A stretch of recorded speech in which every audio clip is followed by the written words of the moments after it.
Bon, je ne vais pas faire une longue intro sur les maths. Vous savez tous que les maths sont importantes, indispensables pour la physique. Il y a eu, c'est une grande question en soi d'ailleurs. Hein. Vous savez probablement, vous avez entendu parler de cette déraisonnable efficacité des mathématiques. Hein. C'est Eugène Wigner qui disait ça. Einstein s'est beaucoup posé sur la question aussi. C'est vrai que quand on regarde la physique, on s'aperçoit que c'est écrit dans un langage qui mathématiquement est finalement très simple. Et c'est vrai, comment ça se fait que le monde se laisse décrire par des lois mathématiques? En soi, c'est un problème philosophique très profond, en fait. Beaucoup de gens, philosophes, mathématiciens, physiciens, se sont penchés sur la question. Il n'y a pas une réponse très claire. Je ne vais pas vous donner une réponse très claire non plus. Enfin, en tout cas, on constate que les maths sont utiles, importantes et capitales pour la physique.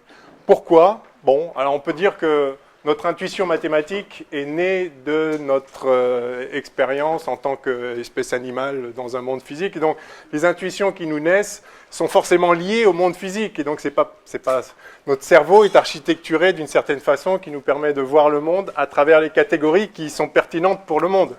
Si la notion d'espace et de temps n'avait pas de sens dans la réalité physique, on n'aurait pas cette notion en nous, évidemment, dans notre intuition, disons. Mais pourquoi pourquoi les mathématiques s'appliquent si bien au monde physique? C'est probablement en grande partie parce que les mathématiques, c'est pas, contrairement à ce qu'on croit quand on va à l'école dans les petites classes, on a toujours l'impression que les mathématiques, c'est du calcul, quoi.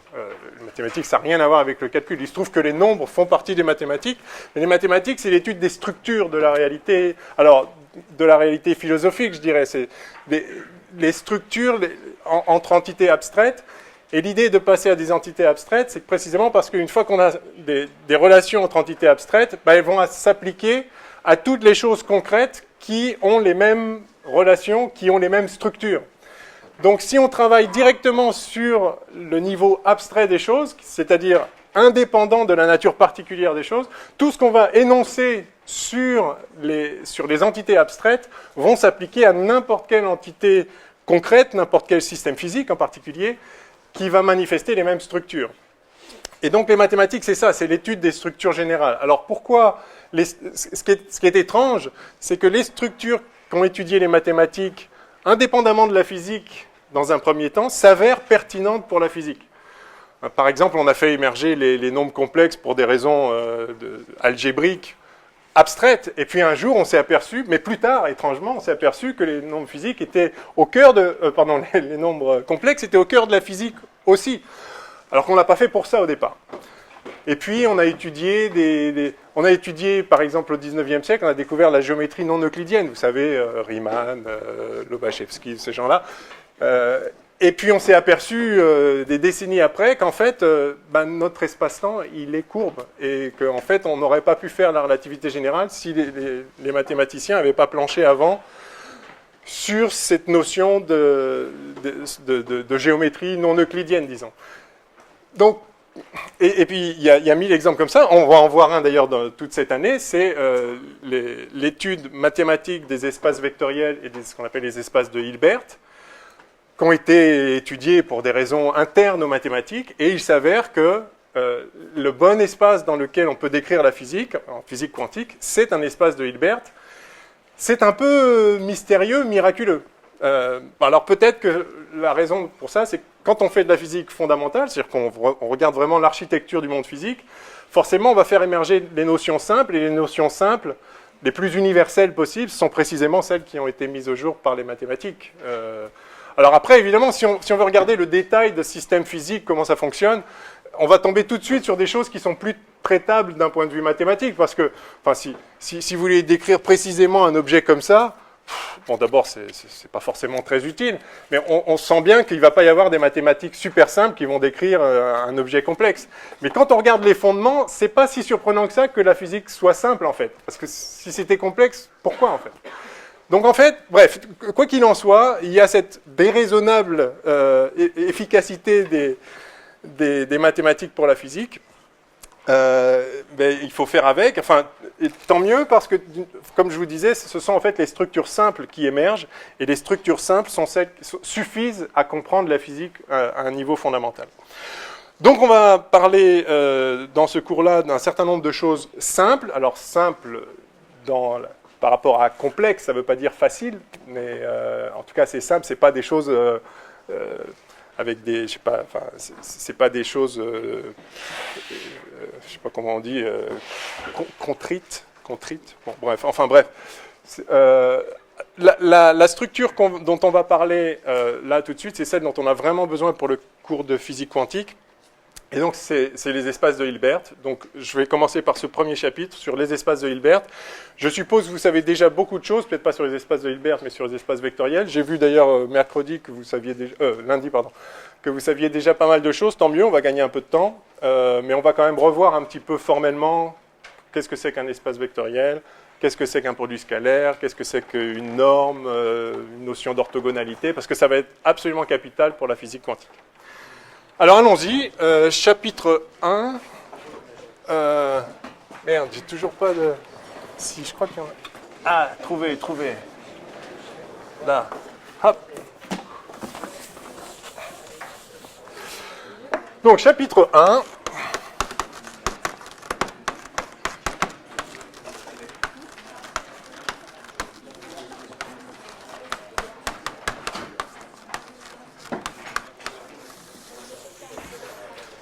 Les espaces de Hilbert. Alors, Monsieur Hilbert,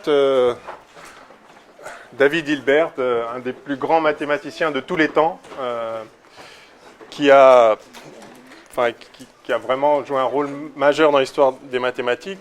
Vous avez sans doute entendu parler des 23 problèmes de Hilbert, qu'il a formulés en 1900 à l'occasion d'une conférence de mathématiques. Il a énoncé 23 problèmes qui allaient gouverner toutes les mathématiques dans le siècle à venir. Et effectivement... les problèmes qu'il a posés ne sont pas tous résolus aujourd'hui, mais ça fixe un grand cadre. Enfin bref, c'était vraiment la personne influente en mathématiques. Donc il faut que vous connaissiez Hilbert, mais surtout, il va falloir que vous connaissiez les espaces de Hilbert. Mais alors, on va commencer par rappeler ce que sont les espaces vectoriels. Donc grand 1, espace vectoriel. Je mets rappel parce que, donc, encore une fois, je suppose que vous savez déjà des choses, et puis je ne vais pas être totalement formel sur tous les aspects. L'idée, bien sûr, c'est d'aller aussi vite que possible vers les outils qui vont nous servir en physique quantique. Donc, il y a des tas de choses à dire sur les espaces vectoriels que je ne dirai pas, mais je vais essayer de me concentrer sur l'essentiel. Donc, vous avez déjà fait de l'algèbre linéaire. J'ai vu lundi que vous aviez quand même pas mal de notions. Je rappelle donc simplement, parce qu'on l'a déjà fait aussi lundi, qu'essentiellement, un espace vectoriel, c'est un espace dans lequel on peut faire des combinaisons linéaires. Donc je ne vais pas m'appesantir là-dessus. Le point clé, donc, c'est un espace vectoriel. C'est un ensemble, mais un ensemble avec un corps. Donc ça, c'est le corps des nombres, enfin le corps des scalaires. Les éléments de ce corps sont appelés scalaires dans l'espace vectoriel, et les éléments de l'espace lui-même sont appelés des vecteurs. De manière complètement générale, abstraite, ce n'est pas forcément un vecteur dans l'espace géométrique. Et donc, cet espace des scalaires est un corps, et donc un corps, c'est un ensemble de choses qu'on appelle des nombres, des scalaires, munis de deux opérations qu'on note l'une additive, l'autre multiplicative, avec des propriétés gentilles. Alors, pour les espaces vectoriels, on va prendre un corps commutatif. Donc ça, c'est commutatif. Quand on note plus une... donc l'opération fois là, est commutative. Quand on note plus, de toute façon, les lois qu'on note plus sont toujours systématiquement commutatives. Donc les deux sont commutatives. Les deux sont associatives aussi. Enfin, donc vous savez ce que ça veut dire. Ça veut dire que associative, ça veut dire que A plus B plus C, c'est A plus B plus C. Pareil avec la multiplication. Et puis, il y a un élément neutre. Alors, enfin, c'est des groupes vis-à-vis de chacune des opérations. Il y a un élément neutre. Il y a un opposé par rapport au plus. Il y a un inverse par rapport au fois, ici, à la deuxième opération. Et puis, c'est distributif. Hein, c'est-à-dire que A fois B plus C, c'est A fois B plus B fois C. Enfin, souvent le fois, on le note juste, enfin, on l'omet. Enfin, bon, vous connaissez tout ça. Je ne vais pas à nouveau faire quelque chose de très formel là-dessus. Dans tout ce qui nous intéressera, à la fois dans le cours de maths et dans le cours de physique, le corps K en question sera soit le corps des réels, soit le corps des complexes. J'ai discuté un petit peu les autres corps de nombres possibles la dernière fois, en essayant de vous expliquer pourquoi ces corps-là étaient particulièrement intéressants, importants et sympathiques. Donc on aura soit des R espaces vectoriels, hein, on parle de, si le corps K est R, on dit qu'on a affaire à un R espace vectoriel, on note ça avec un trait d'union. Et si le corps des scalaires est C, on appelle ça un C espace vectoriel. Voilà. Donc on n'aura affaire que à ça. Par conséquent, je n'ai pas besoin de m'appesantir sur toutes ces propriétés. Vous connaissez le corps des réels et le corps des complexes. Et donc tout ce qu'on sait faire avec les réels et les complexes se transposera dans l'espace vectoriel. Mais donc la propriété clé des espaces vectoriels, c'est qu'on peut faire des combinaisons linéaires. C'est-à-dire que donc, quel que soit x et y, je vais prendre une notation u et v peut-être pour rappeler que ce sont des vecteurs, encore une fois vecteurs en un sens très général, qui veut juste dire élément d'un espace vectoriel. Quel que soit u et v dans l'espace, enfin l'espace au carré puisqu'il y en a deux, je ne serai peut-être pas toujours aussi formel que ça, mais bon. Et quel que soit lambda et mu dans le corps K, c'est-à-dire R ou C, alors lambda U plus mu V est un élément de l'espace vectoriel. Et on a les propriétés sympathiques. Oui, par ailleurs, il y a un élément neutre dans l'espace vectoriel. Donc je vais noter, je sais pas, je vais noter 0. Peut-être 0 indice E pour être sûr. Pour ne pas le confondre avec le 0 du corps K, le 0 des réels ou des complexes. Et donc l'idée c'est que quel que soit U dans l'espace, U plus 0, c'est encore U.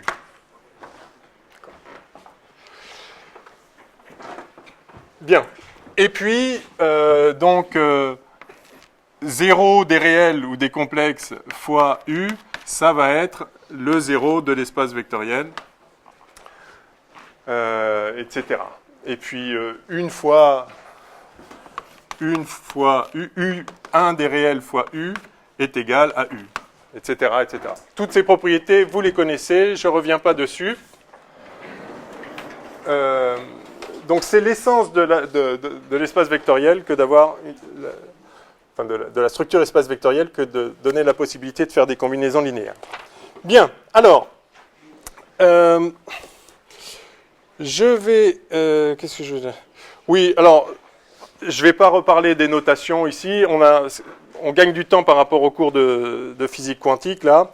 Vous savez que, donc, comme je l'ai dit la dernière fois, en physique quantique, on note les vecteurs avec des quêtes. Je ne vais pas le faire tout de suite pour rester complètement général pour l'instant.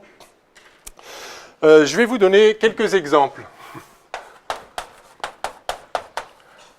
d'espaces vectoriels. Des espaces vectoriels qu'on verra un peu partout, tout au long de l'année. Je dis un peu partout, c'est-à-dire en maths, dans les diverses parties du cours et en physique. Parce qu'il faut s'habituer à des choses du style soit le vecteur, je ne sais pas, f de x égale sinus x puissance moins x2 sur 3 plus x2 moins je ne sais pas quoi, enfin bon bref. Ouais. Soit le vecteur, pouf. Voilà. Ça c'est un vecteur. Hein. Donc vraiment n'oubliez pas les vecteurs géométriques, mais oubliez que vecteur c'est une flèche qui pointe dans un espace à 3 dimensions. Ça c'est parfaitement un vecteur dès lors qu'on considère f en tant qu'élément d'un espace vectoriel. Or, y a-t-il des espaces vectoriels de fonctions ? Oui, autant que vous voulez. Par exemple, donc exemple d'espace vectoriel, vous prenez les fonctions continues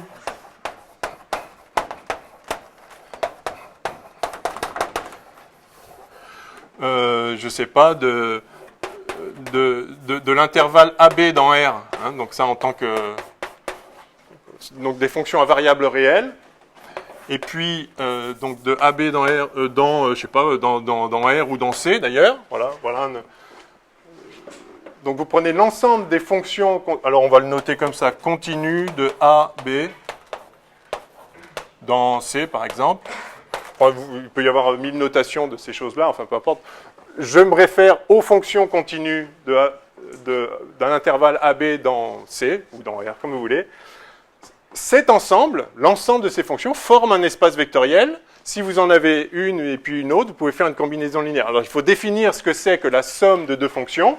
Et bien pour ça, donc pour définir une combinaison linéaire de deux fonctions, eh bien vous définissez f plus g comme la fonction de AB dans C qui à x associe f plus g de x. Donc ça c'est la fonction f plus g, je la définis comme simplement f de x plus g de x. Je peux faire ça pour chaque fonction f de x et chaque fonction g de x, je peux définir la somme, la fonction somme qui est juste, qui à chaque élément, à chaque réel entre a et b, associe la somme f de x plus g de x. Ceci est une fonction et elle est continue, donc c'est bien un élément de l'espace dont je suis parti. Et puis pareil, je peux définir le produit d'une fonction par un nombre, si je prends lambda dans C d'ailleurs, et puis f qui est elle-même une fonction continue de AB dans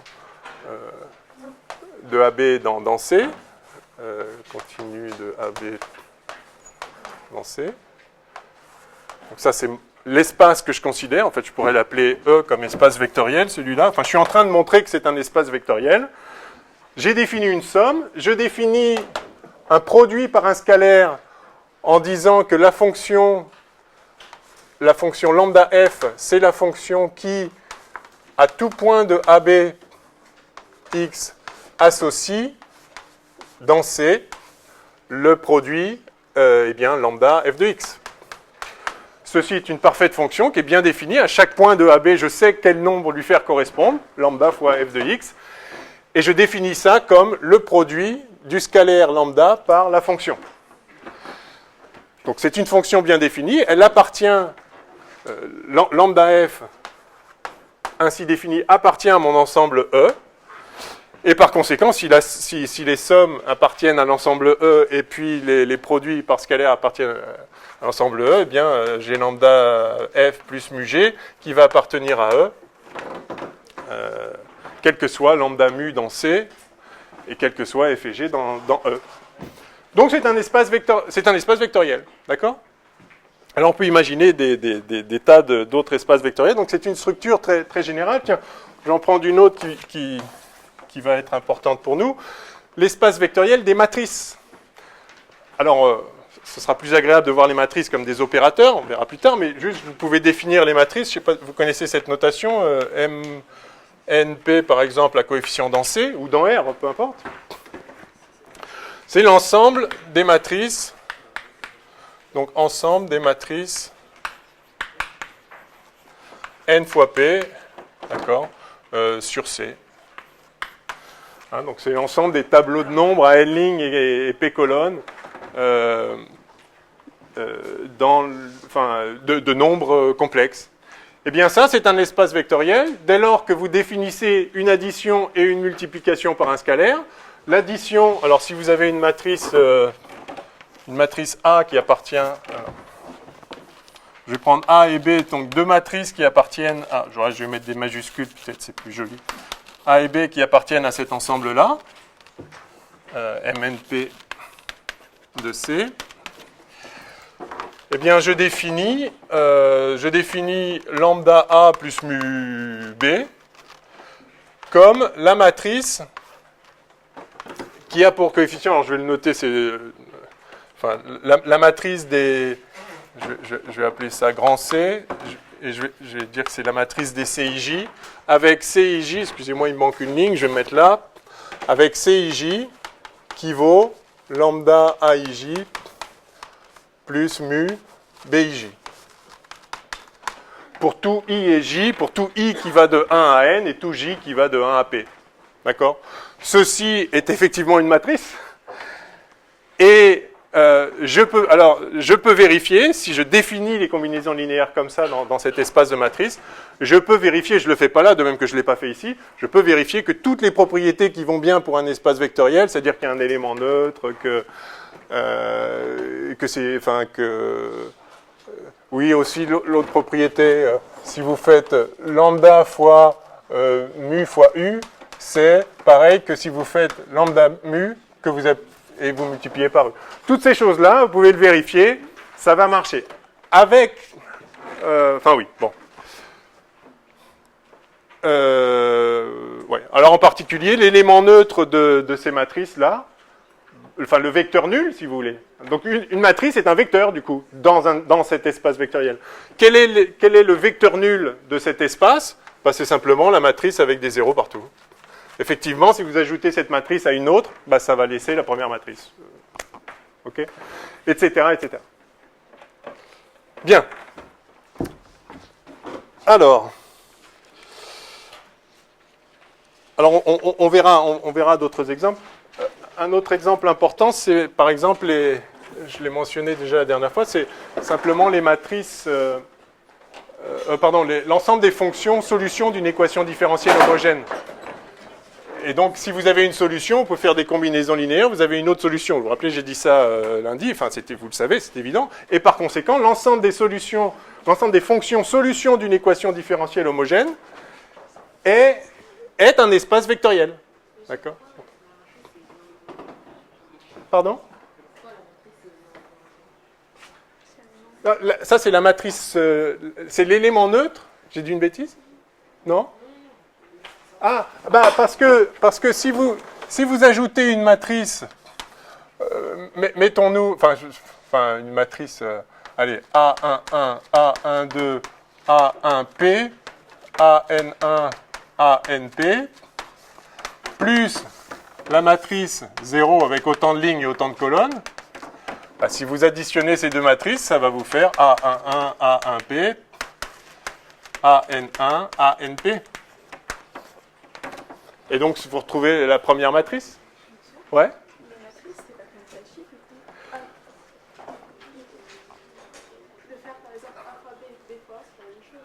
Ah non. Oui, mais ce sont des vecteurs. Oui, bonne question. Dans l'espace vectoriel, prenons l'espace vectoriel complètement général, on peut multiplier un scalaire par un vecteur, mais on ne peut pas multiplier deux vecteurs. Mais dans l'espace, même dans les vecteurs, dans les vecteurs géométriques, on ne peut pas multiplier des vecteurs. Ce vecteur-là fois celui-là, ça veut dire quoi ? Alors on sait inventer un produit scalaire, mais donc on appelle ça produit scalaire, mais vous remarquez que le produit scalaire de U par V, c'est pas un autre vecteur, donc c'est pas un produit interne, c'est pas un autre vecteur, c'est un nombre en l'occurrence. On va voir ça tout de suite, c'est une forme bilinéaire.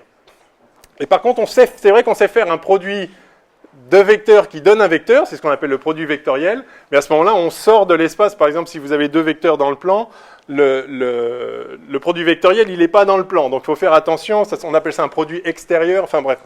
Mais donc, dans un espace vectoriel, effectivement, on ne multiplie pas les vecteurs entre eux. D'accord ?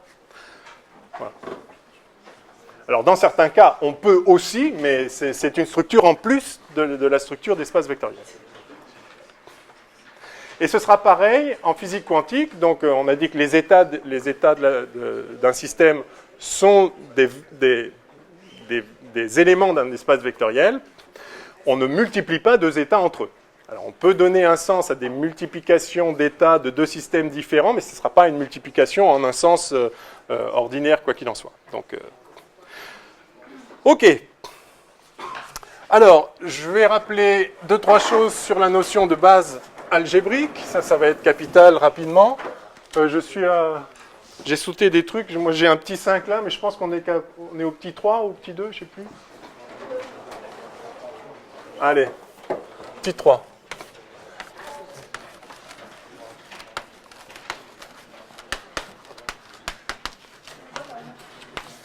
Alors ça, c'est important, la notion de base algébrique. Enfin, base algébrique, c'est comme ça qu'on appelle les bases. Enfin, quand on veut être un peu pédant, c'est les bases ordinaires dont vous avez l'habitude. Alors, pour définir une base, il faut d'abord définir une famille libre.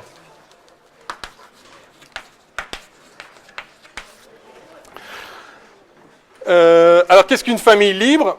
Eh bien, si vous prenez alors, une famille de vecteurs, vous prenez une collection de vecteurs, soit la famille E1, En.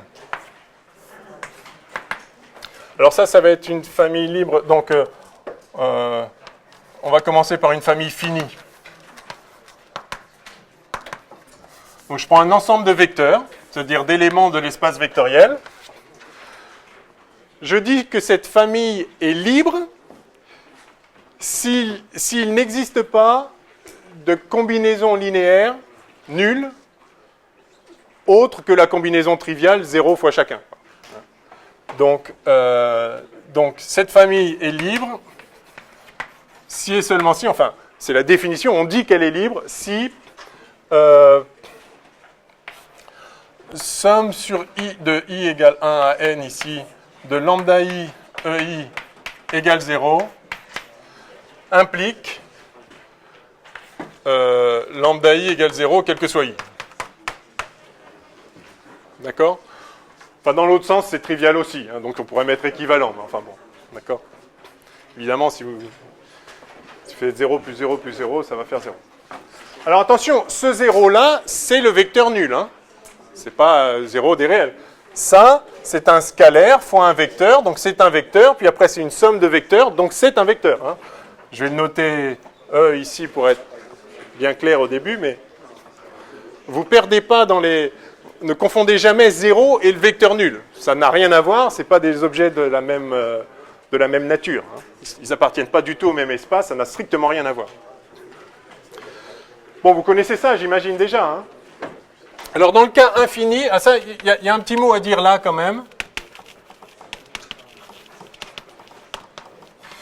Un petit mot important. Donc, je considère maintenant une famille de vecteurs de l'espace vectoriel, une famille infinie. Alors, je vais noter ça comme ça. L'ensemble des EI avec I appartient à I. Alors, j'utiliserai souvent cette notation. C'est important de comprendre ce que ça veut dire. Donc, quand on met des accolades comme ça, là, je ne sais pas comment ça s'appelle, accolades, bref, ça désigne un ensemble de choses. Les choses, c'est les éléments qu'il y a dedans. Donc, c'est un ensemble de vecteurs qu'on note EI, où I appartient ici à grand I, qui est un ensemble d'indices. Donc ça s'appelle l'indice, bien sûr, du vecteur. Et donc ça, c'est un ensemble d'indices. C'est un ensemble qui sert à indexer la famille de vecteurs. J'ai celui-là, celui-là, celui-là, celui-là, celui-là. Alors, dans le cas ici, cet ensemble d'indexation, c'est simplement les n premiers nombres entiers naturels. Mais maintenant, je considère quelque chose qui est plus général. Cet ensemble-là, ça peut être n'importe quel ensemble, c'est-à-dire, donc c'est un ensemble d'indexation. Il peut être fini, bien sûr, il peut être infini, et s'il est infini, il peut être dénombrable ou même indénombrable.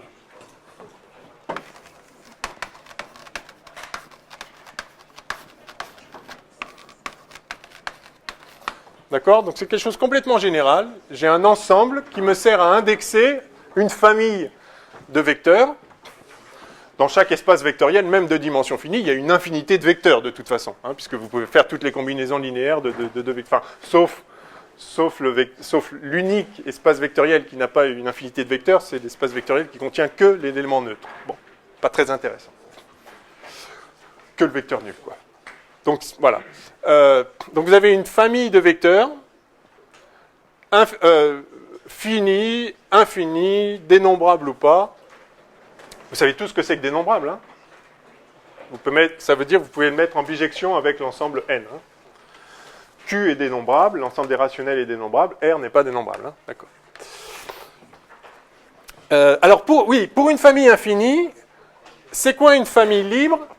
Alors on pourrait dire, bah, c'est pareil, je fais une combinaison linéaire, je fais une somme pour tous les indices de lambda i égale 0, et ça implique que lambda i égale 0. Alors ça, non. Une combinaison linéaire, c'est jamais une somme de termes lambda pour un vecteur qui serait infinie. Une combinaison linéaire, c'est forcément fini. D'accord ? Donc dire qu'une famille infinie est libre, c'est dire que n'importe quelle sous-famille finie est une famille finie libre. C'est-à-dire, vérifie ça. C'est-à-dire que si je fais une combinaison linéaire des lambda i, une vraie combinaison linéaire, c'est-à-dire avec un nombre fini de composantes, alors, si elle est nulle, c'est qu'en fait, tous les scalaires sont nuls. D'accord ? Donc, on dit qu'une famille infinie est libre. Cette famille-là, elle est libre si et seulement si toute sous-famille finie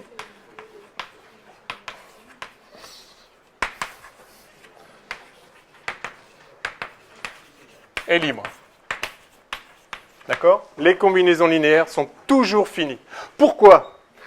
Tout simplement parce qu'on ne sait pas donner un sens à une somme infinie, de manière générale. Vous connaissez tous ce problème avec les suites. Si vous prenez, si vous sommez des nombres, si vous sommez une infinité de nombres, des vecteurs ce serait pareil, mais même des nombres, prenons des nombres. Si vous sommez une infinité de nombres, ça veut dire quoi ?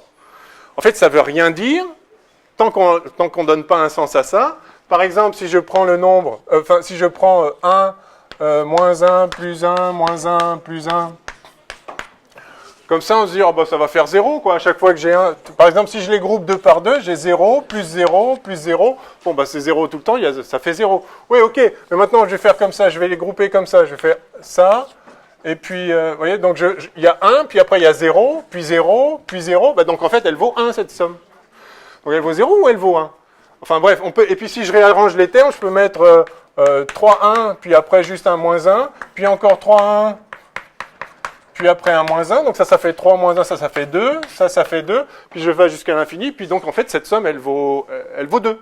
Puis je peux me débrouiller pour qu'elle vaille moins 12 si je veux. Donc une somme infinie, ça ne veut rien dire.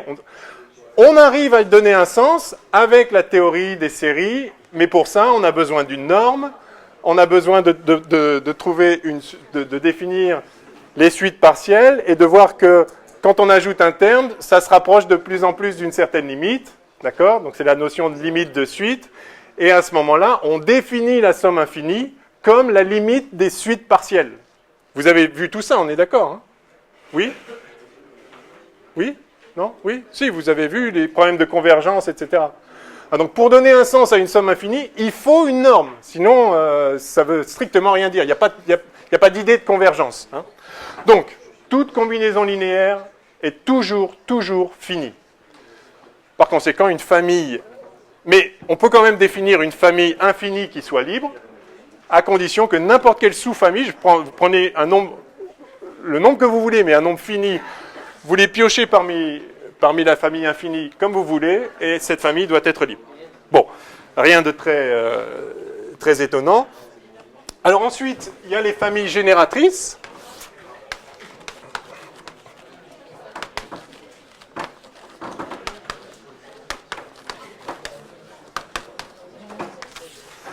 Alors, une famille génératrice, c'est également une collection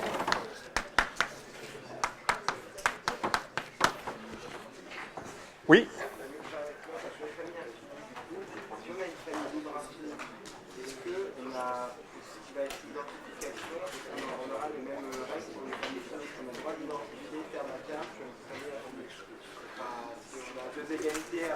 Si elle est libre, oui. Oui. Ok. Donc une famille génératrice, vous avez une collection d'éléments indexés par un ensemble d'indexation qui peut être fini, infini, dénombrable ou pas. La famille est génératrice si, donc cette famille ici est génératrice, enfin elle est dite génératrice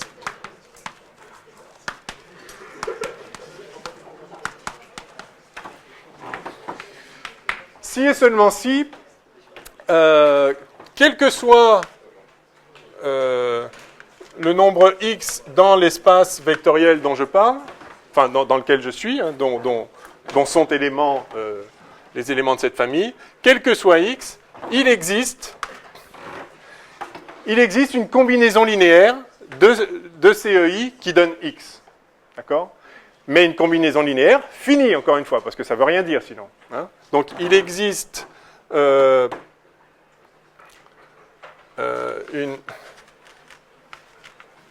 une sous-famille, je vais la noter peut-être petit fi, finie de la famille EI, telle que x égale somme, alors je vais la noter j ici, somme sur j des lambda j fj. Enfin, cet indice est muet, hein, mais c'est juste pour vous voyez, c'est pas forcément dans l'ordre. Enfin, vous en piochez un nombre fini là-dedans, et vous faites une combinaison linéaire. Ici, et ça, enfin, le point clé, c'est que ça, c'est une somme finie.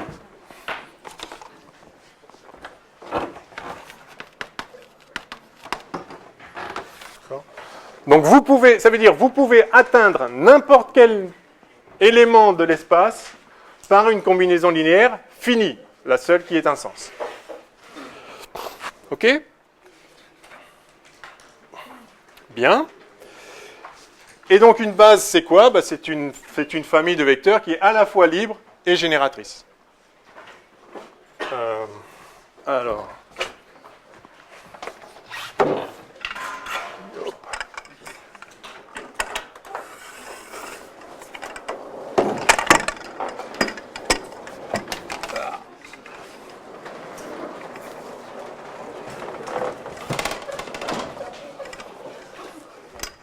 Ça va comme ça? Ouais? À peu près?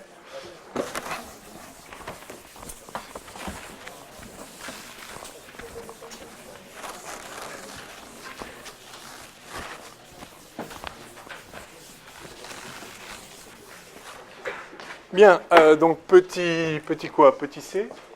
Petit c. Base algébrique.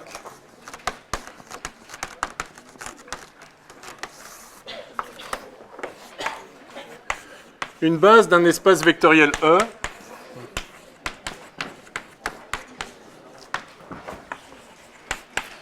est une famille à la fois libre et génératrice.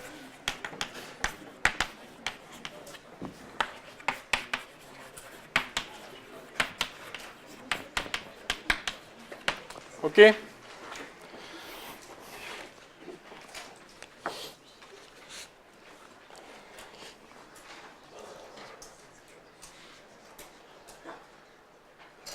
Bon. Alors du coup, oui, ça c'est important. Donc, quel que soit x,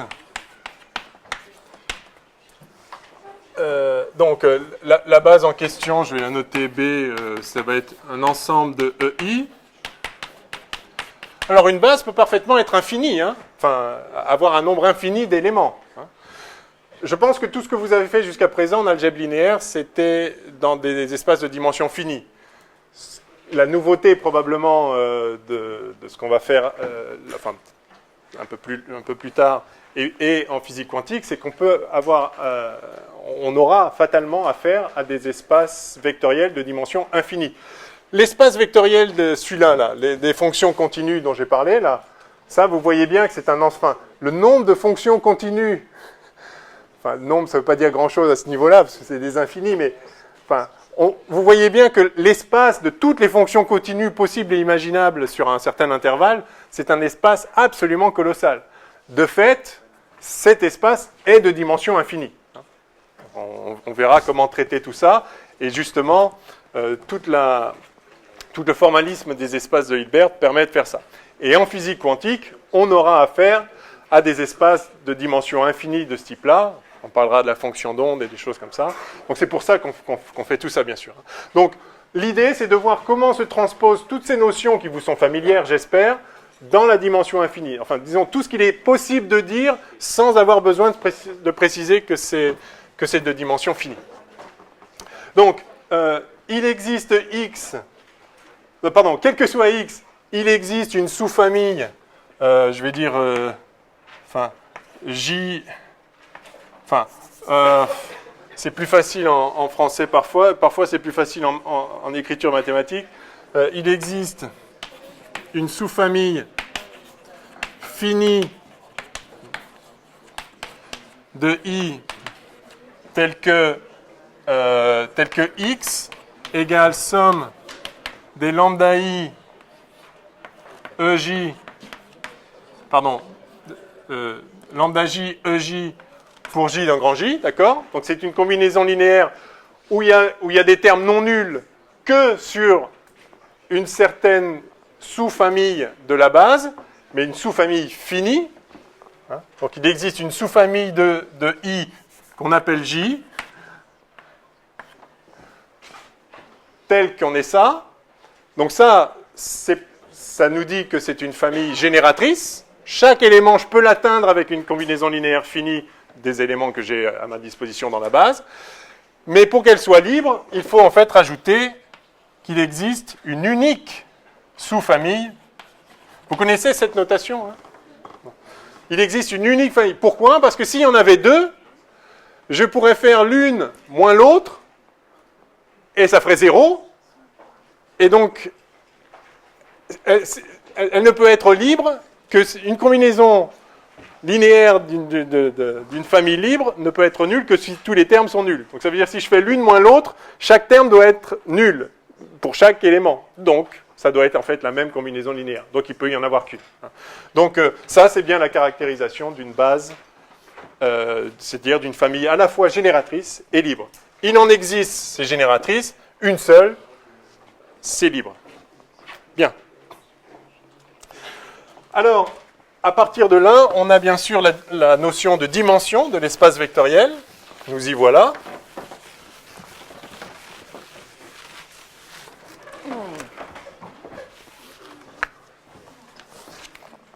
Petit d.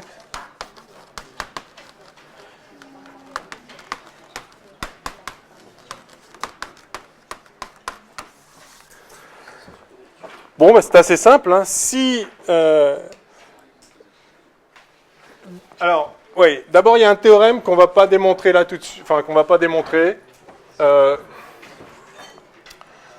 qui est que la cardinalité de toutes les bases d'un espace vectoriel est la même.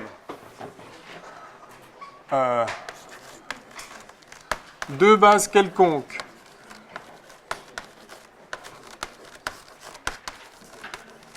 de tout espace vectoriel sont de même cardinalité.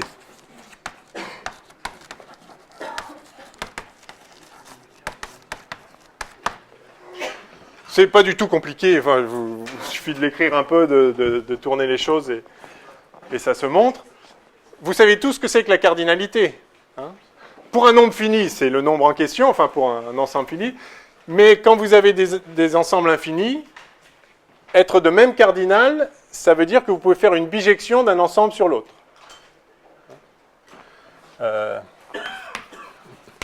Cardinal de A égale cardinal de B. Si et seulement si, c'est la définition, ça veut dire qu'il existe une bijection de A sur B, ou de B sur A, parce que c'est bijectif. Hein. Vous savez d'ailleurs comment on définit un ensemble infini? C'est Dedekind, je crois, qui a proposé cette définition que moi j'adore. C'est la définition d'un ensemble infini, la cardinalité infinie. Un ensemble est infini s'il peut être mis en bijection avec un sous-ensemble strict.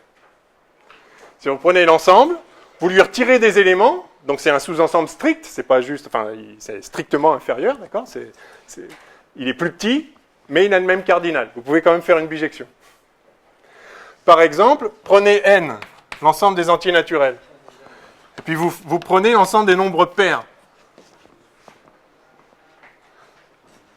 qu'on note 2n, d'accord? L'ensemble des nombres pairs, il est clairement plus petit que l'ensemble n. Il manque tous les nombres impairs. Oui, mais vous pouvez faire une bijection entre n et 2n. À chaque petite n, vous associez 2n, vous avez une bijection. À chaque élément de là, il y en a un seul là, et à chaque élément de là, il y en a un seul là.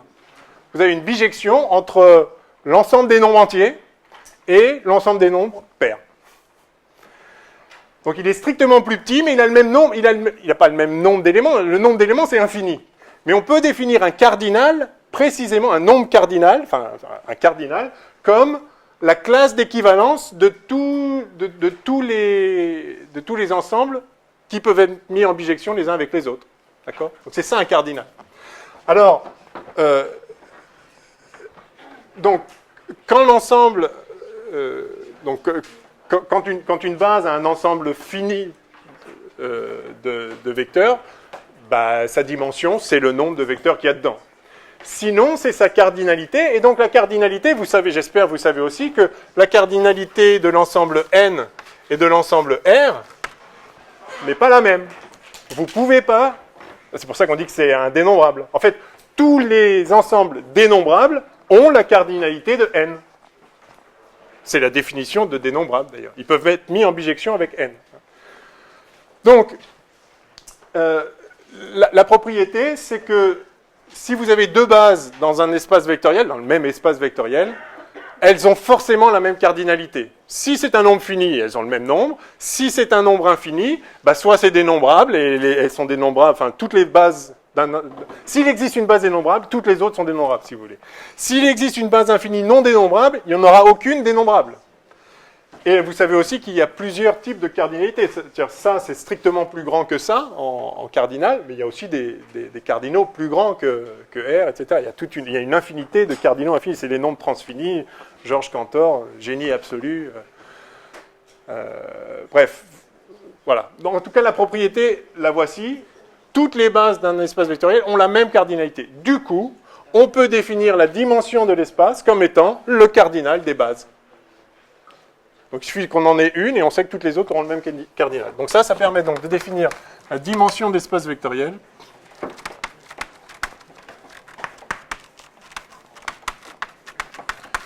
Par définition, c'est le cardinal de B pour une base quelconque de l'espace vectoriel. D'accord ?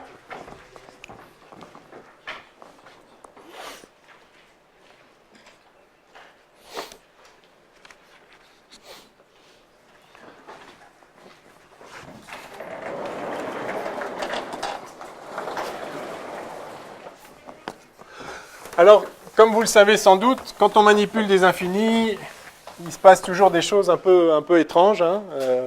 Vous savez d'ailleurs qu'il y a un courant des mathématiques qu'on appelle le finitisme ou le constructivisme. Enfin, il y a différentes petites variantes qui refusent d'utiliser les raisonnements qui font appel à l'infini en acte. L'infini... enfin, ouais. Mais donc, néanmoins... on va utiliser les dimensions infinies, hein, on va faire que ça toute l'année. On peut s'en sortir avec les infinis, mais il faut faire bien attention, parce qu'il y a des tas de choses qui sont intuitives sur des ensembles finis, qui deviennent fausses pour des ensembles infinis. Je ne sais plus ce que j'ai dit, enfin bref. Bon. Alors, en particulier, là, je vais noter cette propriété parce que celle-là, elle est bien sympathique. Comme on pourrait s'y attendre en dimension infinie, le cardinal, enfin, une famille libre, voilà, une famille libre,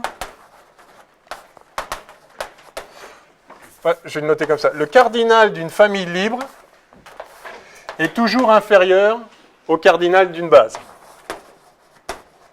Enfin, à la dimension de l'espace, si vous voulez. On note comme ça la dimension de l'espace vectoriel, dim comme dimension. Donc si vous avez une famille libre, elle a moins d'éléments qu'une base. Elle peut en avoir autant, puisqu'une base est une famille libre, hein, mais elle ne peut pas en avoir plus. C'est assez sympathique. Donc ça, c'est assez trivial, mais ça reste vrai, évidemment. Enfin, ce que ça dit, c'est que ça reste vrai en dimension infinie. De même, le cardinal d'une famille génératrice est supérieur ou égal à la dimension 2. Vous ne pouvez pas avoir une famille génératrice qui a moins d'éléments, moins au sens du cardinal, qu'une base, et donc que toutes les bases, puisque toutes les bases ont le même cardinal. OK? Bon, enfin c'est tout à fait standard, c'est juste, ça vous permet de vous représenter un peu ce que ces choses-là veulent dire. Alors, on va prendre des exemples.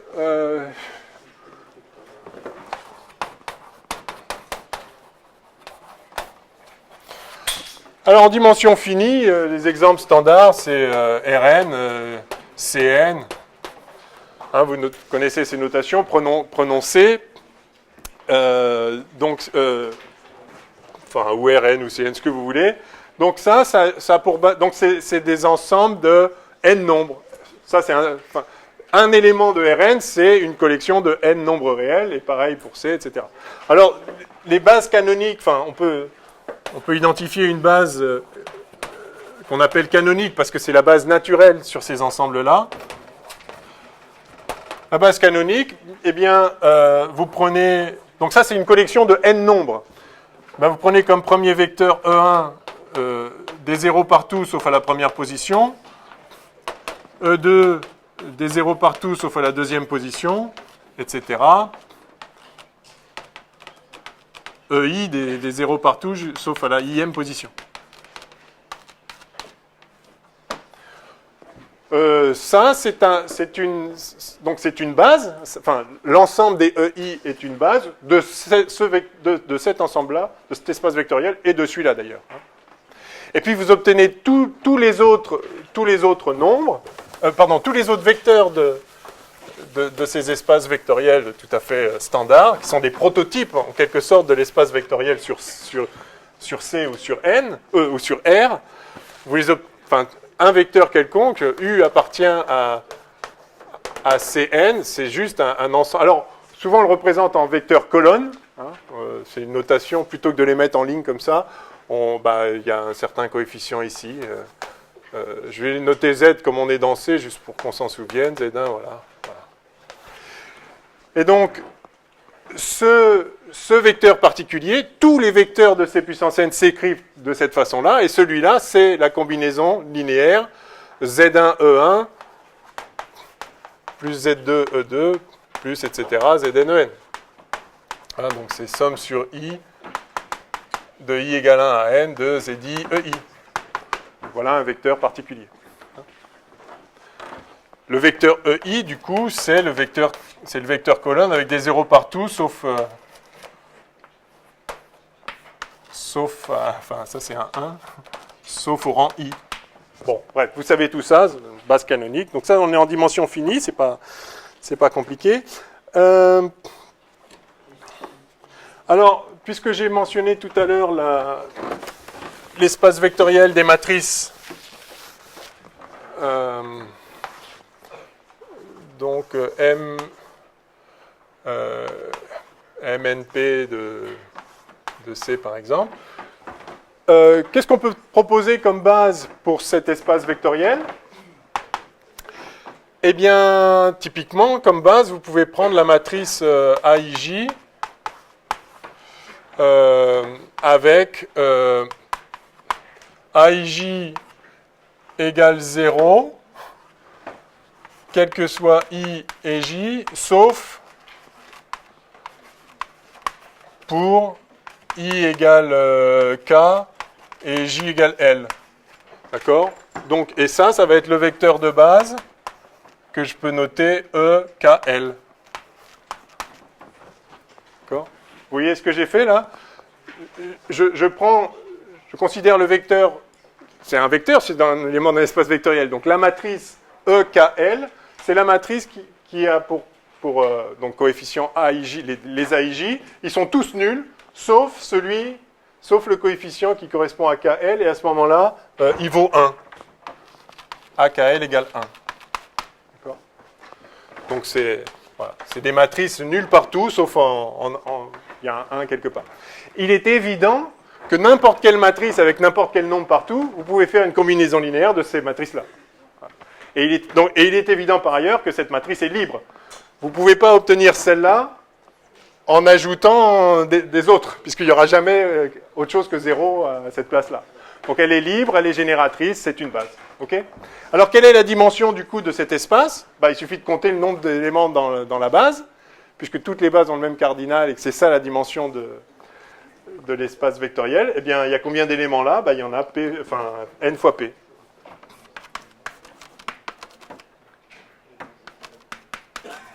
D'accord? Bon, etc., etc.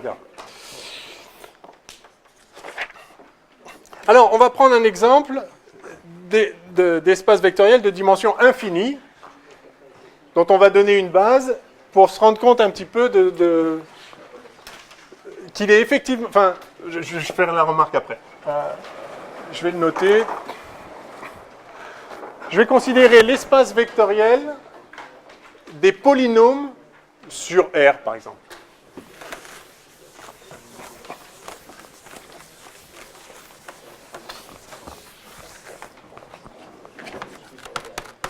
Exemple, je sais pas, c'est peut-être l'exemple 3.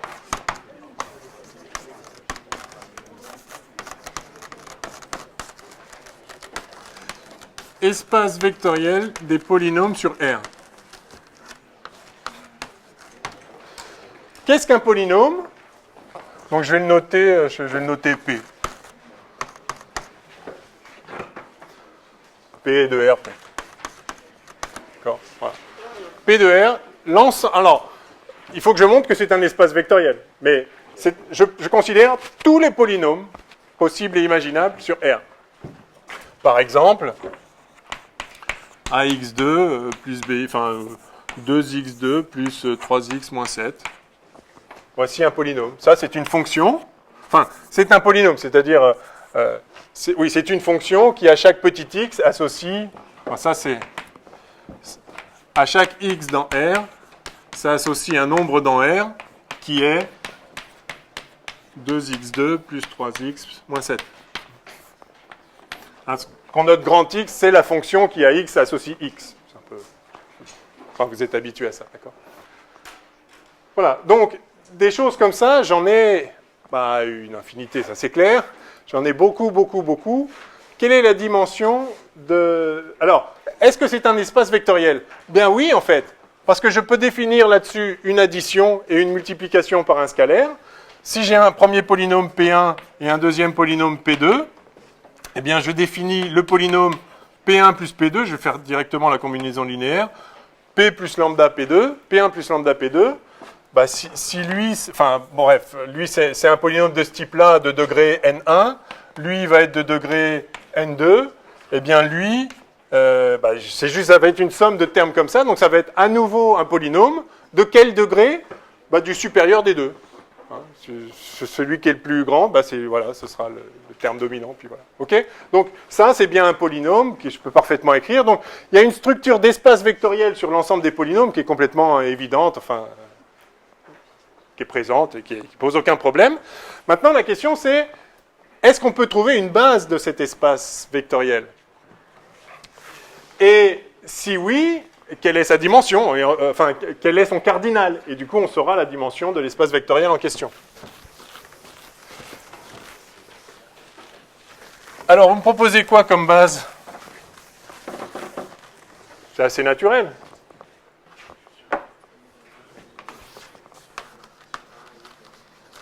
Je vous propose ça, moi. L'ensemble des xk pour k appartenant à n. Le premier, donc ça c'est, donc j'appelle EK, E indice k, la fonction, le polynôme x puissance k. Donc E0, c'est le polynôme, c'est 1. E1, c'est x, E2, c'est x2, etc. Il est évident, j'espère, que ceci est une famille génératrice. C'est-à-dire que, quel que soit le polynôme que je considère, il a un certain degré n, et je vais pouvoir l'écrire comme une combinaison des n premiers de cette base-là. Donc vous voyez que c'est un espace très très vaste. On voit d'ailleurs tout de suite que c'est un espace de dimension infinie, de cardinal dénombrable, enfin le cardinal de n, d'accord, hein, puisque là-dedans, il y a combien d'éléments? Bah, exactement le nombre d'éléments qu'il y a dans n. Donc c'est un espace vectoriel de dimension infinie. Néanmoins, et c'est là-dessus que je voulais attirer votre attention, néanmoins, on peut atteindre n'importe quel élément de cet espace avec une combinaison linéaire finie. Parce que quel que soit le polynôme que vous prenez, il a un degré. Il peut être de degré aussi grand que vous voulez. Mais chaque polynôme particulier que vous prenez, il a un degré fini. Et donc, il peut être obtenu comme une combinaison linéaire finie de ces éléments-là. Voyez ? Donc, vous voyez que la restriction, quand j'ai essayé d'insister tout à l'heure pour dire, attention, les combinaisons linéaires, c'est toujours des combinaisons linéaires finies, parce que combinaison linéaire infinie, on ne sait pas ce que ça veut dire. Il faut définir une limite d'une série, etc. Enfin bref, pour ça, il faut des outils qu'on n'a pas du tout dans l'espace vectoriel. Alors, on va introduire des outils qui vont être la norme, etc., pour pouvoir donner petit à petit un sens un peu plus précis, en tout cas à une notion de convergence au sein d'un espace vectoriel infini, ce qui va être un outil de base pour nous plus tard. Mais vous voyez néanmoins qu'il n'y a pas besoin de ça. On peut atteindre tous les éléments d'un espace de dimension infinie, bien qu'on se limite à des combinaisons linéaires finies. Donc cette famille-là, elle est génératrice pour l'ensemble des polynômes. Elle est évidemment libre, parce que, libre, ça veut dire que ça veut dire que si vous faites une combinaison linéaire quelconque de ces trucs-là, si le polynôme que vous fabriquez par combinaison linéaire de ces EI est nul, bah c'est que tous les coefficients sont nuls. Le seul polynôme nul, c'est-à-dire la fonction qui à chaque x attribue 0, c'est le polynôme 0, qui est égal à 0 fois n'importe lequel de ça. Enfin, toute combinaison linéaire avec des coefficients nuls. Rien que ça. Oui ? Et là, dans cette situation, on est obligé de fixer un quart moment quand même avant de faire la combinaison linéaire. Est-ce que c'est pas un problème avec le fait que ce soit infini? Alors, la base est infinie, mais chaque élément de l'espace vectoriel, c'est l'ensemble des polynômes, chaque élément de cet espace-là a un certain degré. Qui est-ce qu'il est? Et du coup, il suffit d'un nombre fini pour l'atteindre. Vous voyez, effectivement, c'est... On ne pourrait pas imaginer un polynôme avec un degré infini. Eh non, parce que du coup, c'est pareil, il faudrait lui donner un sens à la somme infinie, et justement, il n'y en a pas. Donc chaque polynôme a un degré fini. Oui. Si vous voulez, je peux écrire ça pour que ce soit explicite de degré fini, mais c'est la définition d'un polynôme, parce que sinon, on ne sait même pas ce que ça veut dire, la somme des... Voilà. Mais effectivement, c'est ça la clé. C'est tout à fait ça la clé. OK. Quelle heure est-il? Oh my God. Oh. Ah ouais, là, c'est violent, là. Oh là là là là. Bon, ok. Pas de panique, zen.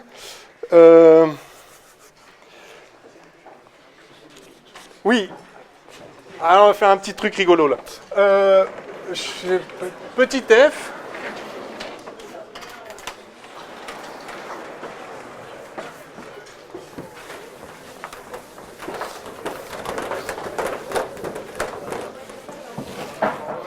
On accélérera petit à petit, mais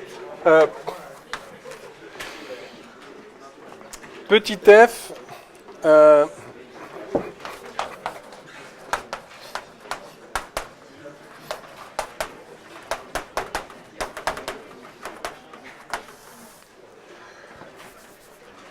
et je vais mettre 3 petits points non constructifs.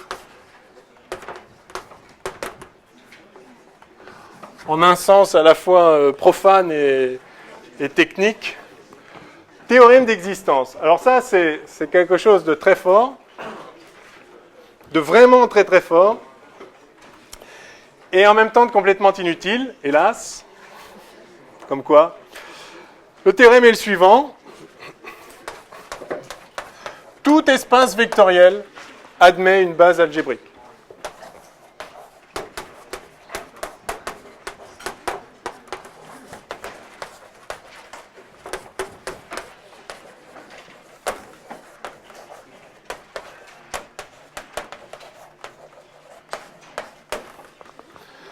Tout espace vectoriel admet une base algébrique. Alors en dimension finie, j'allais dire c'est évident, mais en fait, même cette phrase n'est pas pas très utile, puisque enfin, la définition de la dimension, c'est la cardinalité de la base. Donc si je vous dis que je suis en dimension finie, ça veut dire que j'ai une base, donc forcément, un espace qui a une base admet une base. Bon, mais le point, enfin, vous voyez ce théorème-là, enfin, vous voyez ce qu'il veut dire. Vous prenez n'importe quel espace vectoriel, on a considéré notre espace vectoriel de fonction, là, qui est de dimensionnalité bien plus grande que n, clairement non dénombrable, mais encore, là je vous ai dit, il a une certaine dimension. C'est pas évident, a priori, qu'il existe une dimension, c'est-à-dire dire qu'il existe, enfin que tout espace vectoriel a une base, c'est dire qu'il existe des familles génératrices, c'est-à-dire que quel que soit l'espace vectoriel que vous considérez, vous pouvez prendre une certaine famille de nombres, de vecteurs de l'espace, tel qu'on peut atteindre tout élément de l'espace par une combinaison linéaire finie. Alors on a vu que c'était possible là, avec les polynômes, mais comme vous l'avez justement fait remarquer, c'est parce qu'en fait les polynômes eux-mêmes, ils sont finis quelque part. Enfin, ils sont de degré fini par définition. Mais vous pouvez imaginer, par exemple, l'ensemble des fonctions continues. Si vous prenez ces fonctions continues, vous faites un développement de Taylor, par exemple, vous savez bien qu'il faut aller jusqu'à l'ordre infini pour avoir toutes les fonctions. D'accord ? Et donc, on voit bien que l'espace des fonctions infinies, il va être infini. Mais ce n'est pas du tout évident même qu'on arrive à l'atteindre à partir... C'est-à-dire qu'il n'est pas évident qu'on puisse identifier un ensemble de fonctions tel que toute fonction soit une combinaison linéaire finie de ces fonctions. Ça paraît même impossible en vrai. Mais en fait, c'est vrai. Sauf que pour démontrer ce théorème, on a besoin de ce qu'on appelle l'axiome du choix. Je ne sais pas si vous avez entendu parler de l'axiome du choix, j'espère que oui, j'espère que parmi vous, il y a des gens qui sont un peu intéressés par la logique mathématique. L'axiome du choix, c'est un axiome qui paraît trivial, mais qui est loin de l'être. Enfin, d'ailleurs, c'est un axiome.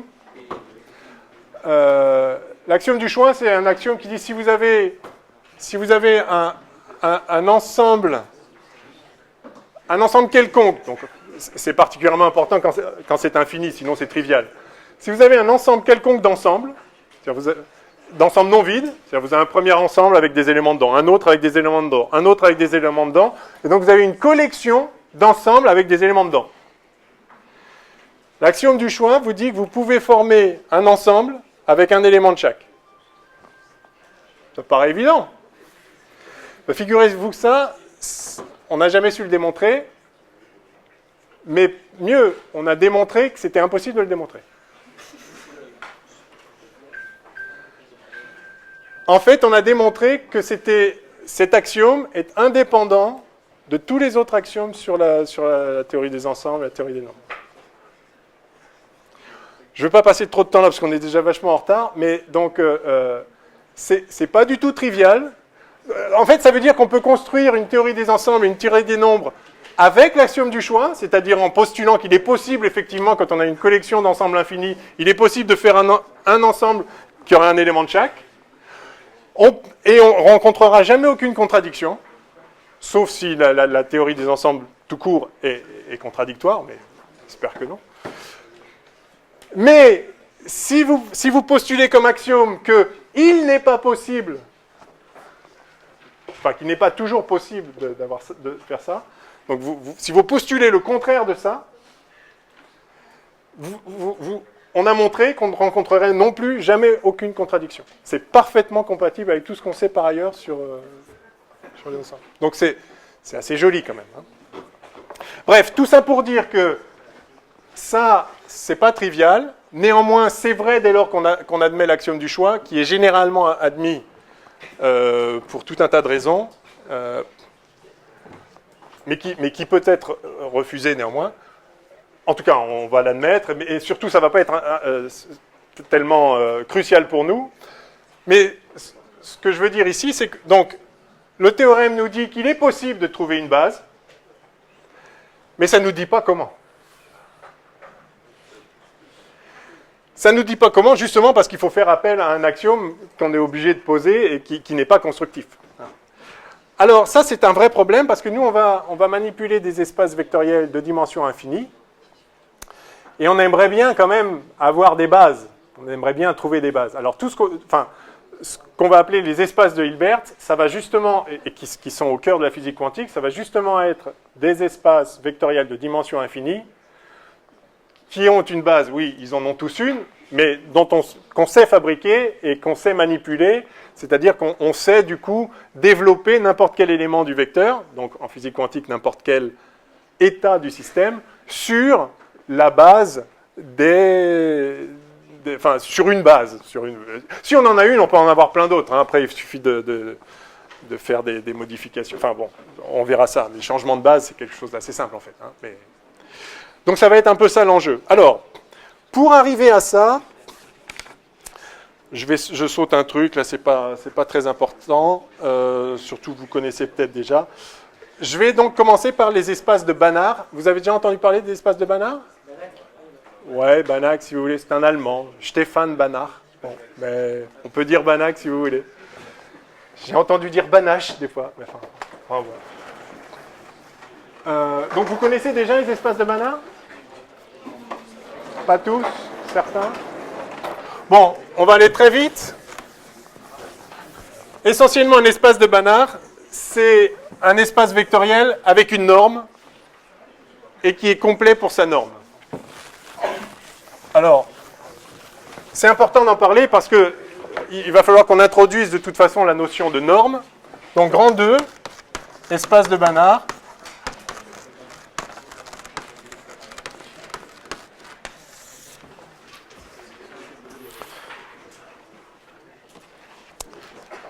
Quand j'ai dit que c'était un Allemand, excusez-moi, c'est un Polonais en fait. Ah. On dit comment? Banach. Voilà, Banach. Merci. Pardon, non, c'est pas du tout un Allemand. J'ai pensé allemand parce qu'on parlait de prononciation, je pensais moi à la prononciation allemande, je ne savais pas comment on prononçait en polonais, donc on dit Banach. Très bien. Donc c'est un Polonais, un autodidacte, c'est assez incroyable, ce type il a appris tout seul, il a fait une thèse après 2 ans d'université, mais il sort d'une famille à peine éduquée, c'est très impressionnant, et il a été une personne centrale en mathématiques dans la première moitié du XXe siècle. Hein, c'est vraiment... Bon, bref. Allez, normes.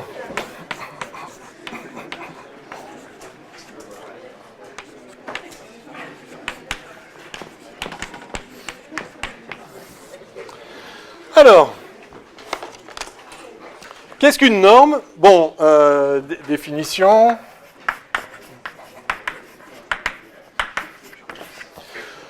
Une norme sur un espace vectoriel, c'est simplement une application qui à chaque vecteur associe un nombre, sa norme, et ce nombre doit être réel et positif.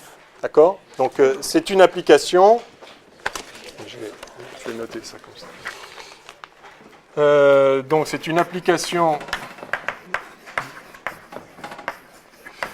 de E dans R+.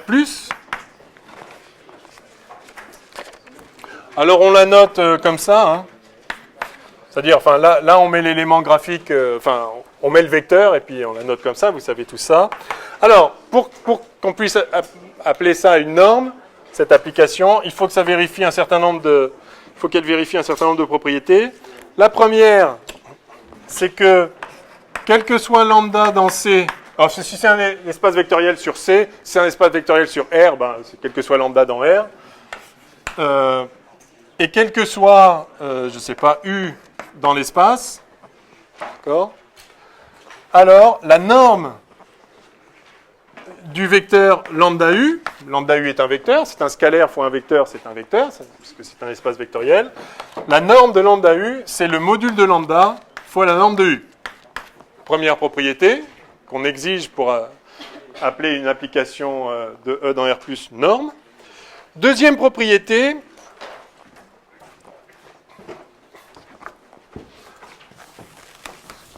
c'est quelque chose de très important et ça s'appelle l'inégalité triangulaire. Donc deuxième propriété, c'est que si vous avez U et V dans l'espace, au carré, eh bien la norme de U plus V est toujours plus petite que la norme de U plus la norme de V. Donc ça s'appelle l'inégalité triangulaire.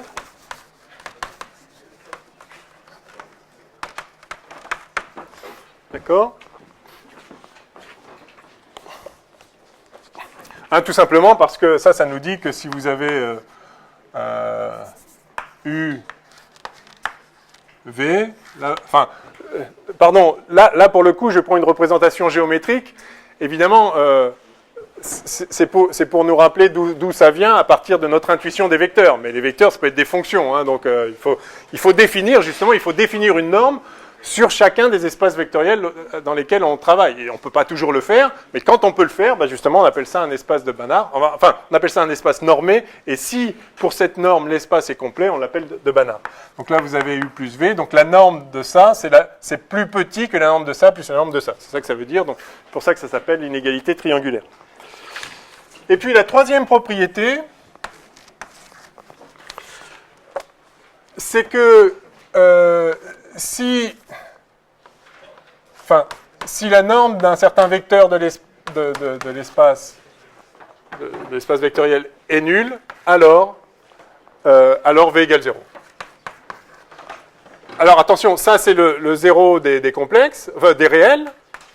Hein, la norme c'est un nombre réel.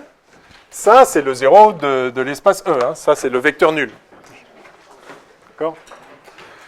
Autrement dit, il n'y a que le vecteur nul qui a pour norme 0. Bon. Donc, on appelle norme n'importe quelle application qui à chaque vecteur associe un nombre réel positif qui est nul que si le vecteur est nul. Dans l'autre sens, ça implique ça, c'est trivial, hein, puisque justement parce qu'on a ça. Donc vous voyez que le vecteur nul, c'est 0 fois n'importe quel vecteur, donc ça doit être égal à module de 0 fois n'importe quel vecteur, donc 0. Donc le vecteur nul, il aura toujours la norme 0. Mais ce qu'on exige en plus, c'est qu'il n'y a que ce vecteur nul qui a la norme 0. Okay ? Voilà. Et puis par ailleurs, on a ça et l'inégalité triangulaire. OK ? Alors, des exemples importants. Petit b.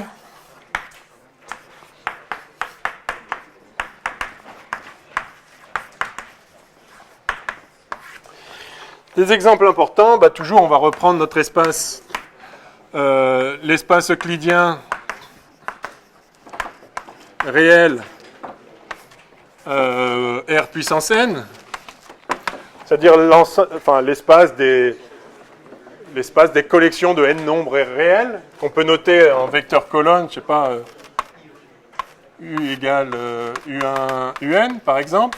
Enfin, ça, c'est une notation. Le vecteur, c'est une collection de nombres. On peut les noter comme ça en colonne.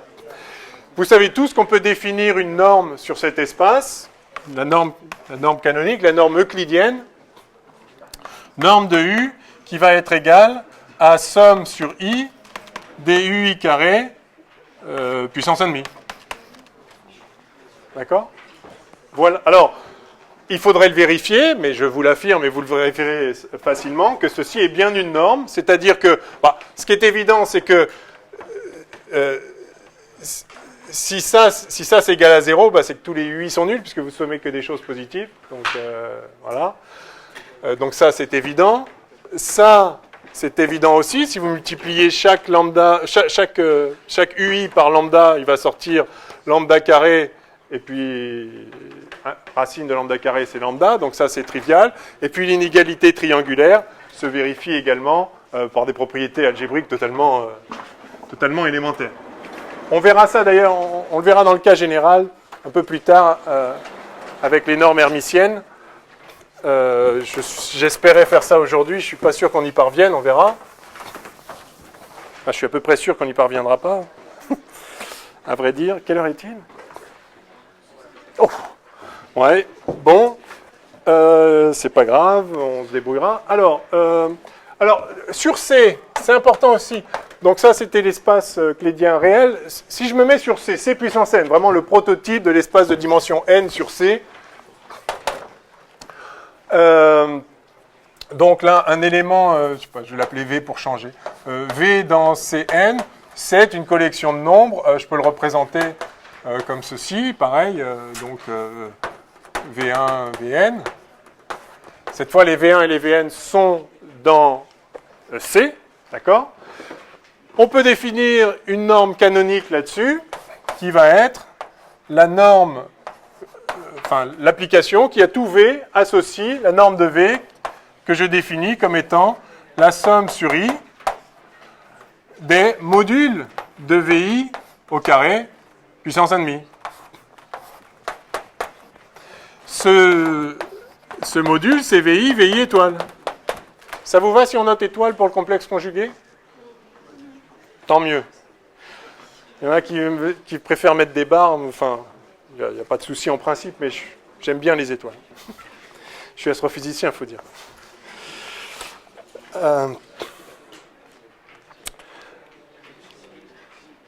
Bien. Ok. Blablabla. Donc c'est pareil, on peut montrer que ceci est bien une norme.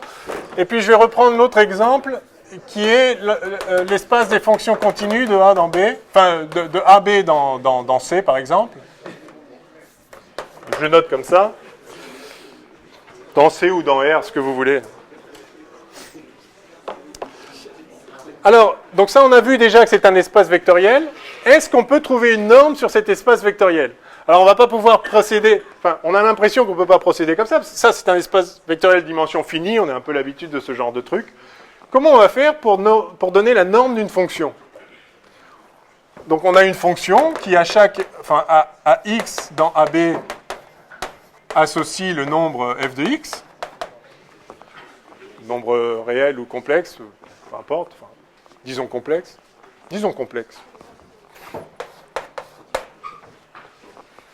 Donc voilà un élément. Quelle est sa norme? Quelle est sa longueur si on a l'analogie géométrique? Ça dépend, il faut définir une norme. Et alors en fait, on peut définir des tas de normes. Alors une des normes qu'on peut définir, c'est ce qu'on appelle la norme de la convergence en moyenne, peu importe son nom je pense, qu'on va noter norme avec un indice 1. Eh bien, cette norme, je la définis comme ceci.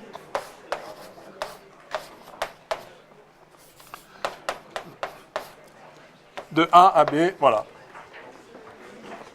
Je définis comme la norme de ce vecteur, c'est-à-dire de cette fonction, l'intégrale de A à B de son module, voilà. Donc somme de A à B de f de x, module de f de x dx. D'accord? Ça, c'est parfaitement défini. J'ai une fonction continue, donc elle est intégrable. Je pourrais même étendre un peu plus l'espace. Il suffirait que la fonction soit intégrable, enfin que son module soit intégrable. Bon, pas la peine de rentrer dans ces complications maintenant. Alors ça, on peut montrer que ça définit une norme. Par exemple, effectivement, la norme d'une fonction sera nulle que si son intégrale est nulle, mais cette intégrale, elle ne pourra être nulle, comme ça c'est d'un nombre positif, que si module de f de x égale 0 pour tout x, puisqu'elle est continue, quel que soit x, et c'est-à-dire qu'il faut que f de x égale 0 quel que soit x. Eh bien ça, c'est l'élément neutre, c'est le vecteur nul de l'espace des fonctions. D'accord? Donc là, on vient de vérifier la propriété 3. D'accord? Par ailleurs, la propriété 1, elle est triviale aussi. Si vous prenez la fonction lambda f, ça va être ça. Et le module de lambda fois f, c'est le module de lambda fois le module de f. Et donc, il est évident que le module de lambda f, pardon, j'écris plusieurs choses l'une sur l'autre, là, mais enfin, d'accord, il est évident que le module de lambda f, c'est lambda fois la norme de lambda f, c'est le module de lambda fois la norme de f. Et puis, on vérifie aussi l'inégalité triangulaire, simplement parce qu'elle est vérifiée pour le nombre. Vous avez module de f de x plus g de x qui est inférieur à module de f de x plus module de g de x. Qui est une trivialité sur des nombres complexes. Ça, c'est juste des nombres complexes. D'accord ? Donc, c'est bien une norme. Mais ce n'est pas la seule qu'on peut définir. On peut définir, par exemple, une norme qui nous sera très utile en physique quantique, qui sera en fait la norme canonique qu'on va utiliser, qui est la norme la norme quadratique, si vous voulez. À la même fonction, je peux attribuer la norme définie comme somme de A à B de module de f de x au carré dx. Voilà une norme parfaitement, en bonne et due forme aussi. C'est-à-dire vous pouvez vérifier par le même processus que ça vérifie la propriété 1, la propriété 2, la propriété 3. C'est une norme de plein droit. Et donc, je peux fabriquer un espace normé, un espace vectoriel normé, qui serait constitué de ces éléments-là, l'ensemble des fonctions continues, avec cette norme-là. Il y a une autre norme intéressante qu'on appelle la norme de convergence uniforme, qu'on note norme infinie. Alors, pardon, j'ai oublié le puissance 1,5 là, excusez-moi. Puissance 1,5. Sinon, si je multiplie par lambda, si je fais lambda f, je vais avoir lambda f ici, il va sortir module de lambda au carré, et donc ça doit être égal à lambda fois la norme de f, il faut que je prenne la racine. En fait, je peux former toutes les normes indice p, là, en prenant l'intégrale de module puissance p et le tout puissance 1 sur p. Ça va aussi être une norme, c'est quelque chose qui se montre, c'est assez... Et en fait, la norme infinie, c'est comme si vous faisiez tendre p vers l'infini. Et là, si vous faites ça, vous allez voir que dans l'intégrale, vous faites jouer un rôle de plus en plus prédominant aux grandes valeurs. Et finalement, la norme infinie correspond à prendre simplement le sup du module de f de x pour tous les x dans l'ensemble de définition de la fonction, entre a et b. Ça, c'est la norme infinie. On l'appelle norme infinie ou norme de convergence uniforme,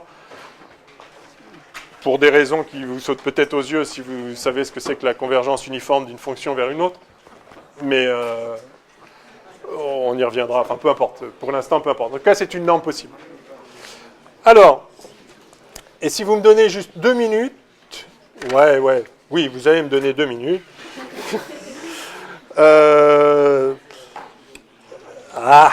Oui. Alors... À partir de ça, on va définir une distance.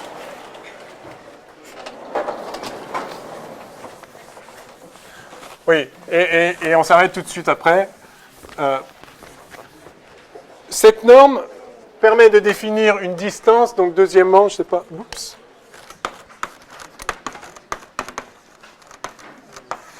Dès lors que vous avez une norme sur l'espace vectoriel, vous pouvez définir la distance entre deux vecteurs, entre deux points de cet espace, c'est-à-dire entre deux éléments de l'espace vectoriel. Alors, par définition, pour n'importe quel U et V dans l'espace vectoriel, on appelle distance de U à V la norme de V moins U.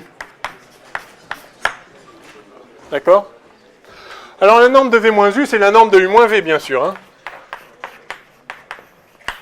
Pourquoi ? Eh bien, en vertu de la loi qui était juste là, qui est que la norme de moins 1 fois ça, c'est module de moins 1 fois la norme de ça, et module de moins 1, c'est 1. Enfin bref, donc la distance d'un point à un autre, c'est la même que la distance de l'autre au premier.